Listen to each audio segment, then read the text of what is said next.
अस्सलामुअलैकुम नाजरीन, आप देख रहे हैं न्यू बीबीसी न्यूज HD और मैं हूं आपकी मेजबान सना चौधरी। शामिल करते हैं आज की अहम खबर शामिल करते हैं हमारे न्यू बीबीसी न्यूज के bureau chief of Punjab Ali Mohammad Baloch की रिपोर्ट के मुताबिक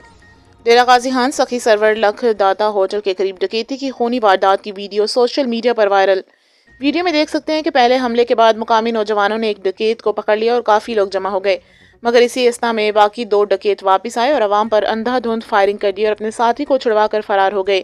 जबकि फायरिंग से 4 अफराद जख्मी और 2 अफराद जहां बहक हो गए। डाकू मैं क्यों? हाँ हाँ पकड़ो पकड़ो नहीं भैन कोई यार वो भी निकल गए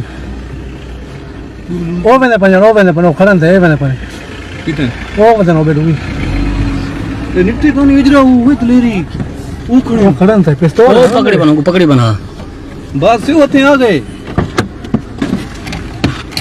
सा शीशा झिका करें मैं ना वो बेडूगा बोल दे बोली बैठ रहा है गाड़ी से क्या करें मत कहीं